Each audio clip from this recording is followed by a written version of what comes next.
Assalamualaikum warahmatullahi wabarakatuh. Hai semuanya, selamat datang kembali di video ini. Jika kalian pernah dengar tentang Bitcoin tapi nggak ngerti apa itu Bitcoin, tenang aja. Di video kali ini aku akan bahas tentang Bitcoin dengan cara yang super simple. Setelah nonton video ini, kalian akan mengerti apa itu Bitcoin dan gimana cara kerjanya. Yuk langsung aja kita mulai. Pertama-tama mari kita bahas tentang apa itu Bitcoin. Jadi Bitcoin itu adalah mata uang digital. Artinya hanya ada di internet. Nggak ada bentuk fisiknya seperti uang kertas yang biasa kita lihat. Bayangin aja seperti uang, namun hanya ada di internet ya guys ya. Jadi itu adalah Bitcoin. Sekarang mungkin kalian mikir atau bertanya, apa sih bedanya dengan uang biasa? Jadi guys, uang biasa kita itu kayak rupiah atau dolar itu dikeluarkan dan dikontrol oleh pemerintah atau bank. Sedangkan Bitcoin itu tidak guys. Dia berbeda karena Bitcoin itu terdesentralisasi. Terdesentralisasi maksudnya tidak ada yang mengontrol, baik perusahaan atau pemerintah atau bank manapun, itu tidak ada yang mengontrol Bitcoin. Jadi Bitcoin itu berdiri di atas teknologi yang namanya blockchain. Jadi kita akan bahas blockchain setelah ini. Sekarang kita bahas blockchain. Bayangin aja seperti buku catatan umum yang bisa dicatat oleh siapa aja. Setiap transaksi Bitcoin itu ditulis di buku catatan umum ini dan semua orang bisa lihat. Yang menarik, begitu dicatat datanya nggak bisa diubah. Makanya oleh karena itu disebut blockchain. Blockchain rantai dari blok-blok data. Ngerti kan? Lanjut ya, gimana sih cara orang pakai Bitcoin itu? Yang pertama itu kita butuh wallet. Untuk menyimpan Bitcoin atau dompet digital khusus untuk simpan Bitcoin. Makanya kita butuh yang namanya wallet. Wallet itu bayangkan aja seperti akun rekening kita di bank ya guys ya. Jadi begitu, wallet itu seperti itu, tapi online guys, yang ada di handphone kita. Jadi ada dua jenis wallet. Yang pertama ada hot wallet yang terhubung dengan internet, dan yang kedua ada cold wallet atau mode offline-nya. Jadi hot wallet itu yang pertama kita bahas tentang hot wallet dulu. Hot wallet itu ya, jadi dia itu lebih mudah kita makainya guys ya, karena bisa untuk pakai transaksi kapan aja kita mau. Tapi kan harus terhubung dengan internet. Tapi yang mode hot wallet itu lebih rawan guys, rawan peretasan begitu maksudnya. Sedangkan cold wallet itu semode offline, semodel USB gitu, jadi kita bisa simpan, gak online gitu. Ini lebih aman, tapi kalau untuk buat transaksi itu lebih sulit ya guys ya, lebih susah untuk dipakai buat transaksi. Makanya bagusnya untuk nyimpen aja guys yang model cold wallet, sedangkan hot wallet buat transaksi. Jadi itu bedanya guys.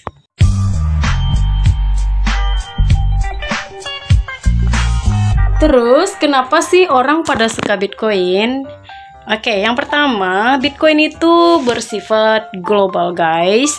Global maksudnya itu Bitcoin bisa dikirim ke mana aja kita mau. Mau ke luar negeri, ke mana aja gitu, nggak terhubung apapun bisa kita kirim, nggak lihat negara ya guys ya.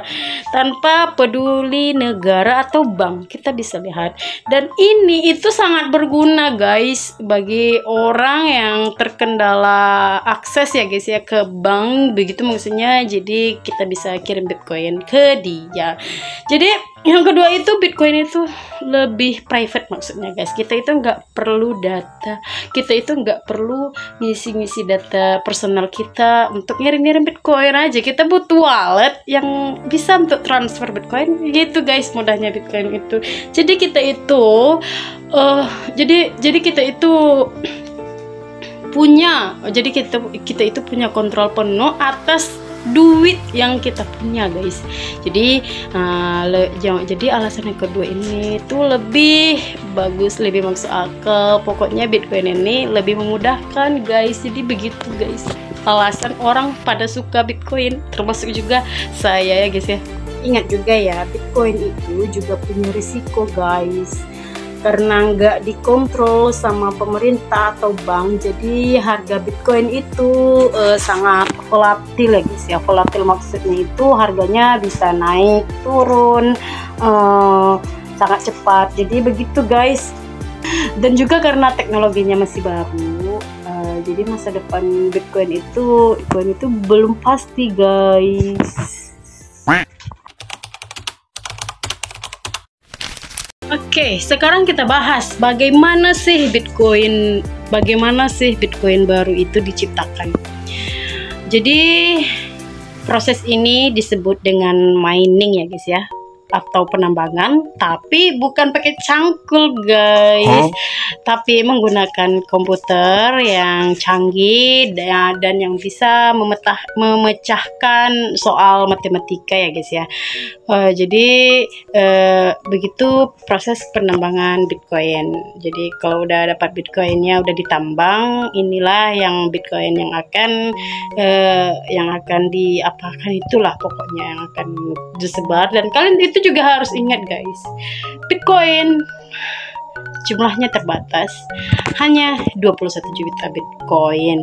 Jadi itu yang bikin dia berbeda dengan mata uang kita yang bank aja seenaknya guys mencetak uang kan guys.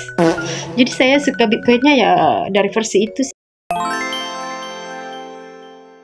Oke, mungkin kalian akan bertanya, bisa nggak sih Bitcoin digunakan sebagai investasi? Bisa banget dong. Jadi banyak orang itu yang membeli Bitcoin itu buat investasi, berharap nilainya naik ya guys ya, suatu saat naik. Dan juga Bitcoin itu, maksudnya mereka itu berharap mereka berharap nilai Bitcoin naik suatu saat. Karena nilai Bitcoin itu kan kadang bisa naiknya drastis kan guys. Jadi orang bisa mungkin menaruh harapan beli di bawah, dapat harga atas. Lalu ya begitulah untungnya kita beli Bitcoin, beli di bawah. Tapi enggak gitu juga sih menurutku guys. Tergantung kita juga yang mau beli Bitcoinnya apa sih, niat dan tujuannya untuk jangka panjang kah. Bahkan Bitcoin juga bisa untuk trading kalau kalian mau cari untung yang cepat. Terus gimana sih masa depan Bitcoin? Ya oke, jadi kita akan bahas masa depan Bitcoin itu yang belum pasti ini guys. Jadi banyak yang bilang, ada juga yang berpendapat bahwa suatu saat Bitcoin itu akan jadi mata uang yang akan menggantikan uang kertas atau masa depan uang lah ya. Tapi ada juga yang berpendapat bahwa Bitcoin itu sangat bisa dijadikan untuk aset berinvestasi. Ya seperti kita beli emas digital, seperti kita beli emas tapi versi digitalnya, karena jumlahnya yang terbatas itu yang tadi saya bilang. Jadi harganya bisa naik karena yang stoknya terbatas tadi ya kan guys. Kalian itu pasti tahu lah hukum penawaran dan permintaan. Jika permintaan banyak tapi stok terbatas, itu akan bisa membuat harga naik guys. Dan itu yang akan memicu naik harga Bitcoin. Jadi orang itu bisa berpendapat ini bagusnya buat aset investasi, ini bagusnya buat alat pembayaran yang sah. Tapi terserah. Tapi untuk saat ini beberapa negara masih dalam proses perkembangan untuk penerimaan Bitcoinnya. Kesimpulannya, Bitcoin itu adalah mata uang digital yang terdesentralisasi yang berdiri di atas teknologi blockchain. Jadi kita bisa kirim dan terima Bitcoin kemana aja, ke siapa aja yang kita suka, tanpa bank ya guys ya, tanpa pengawasan dan tanpa pengaturan yang begitu berarti lah guys, atau tanpa perantara juga ya guys ya. Jadi tetap hati-hati ya, karena Bitcoin juga ada resikonya juga. Oke, jadi kalau kamu suka video ini, Oke, begitu ya. Begitu yang saya semperin tentang Bitcoin tadi. Jadi kalau kamu suka video ini, jangan lupa like, comment, dan juga subscribe. Kalau ada pertanyaan tentang Bitcoin, kalian boleh komen dan saya dengan senang hati akan membalas komenan kalian. Dan sampai jumpa. Sekian dan terima kasih. Assalamualaikum warahmatullahi wabarakatuh. Sampai jumpa kembali di video selanjutnya.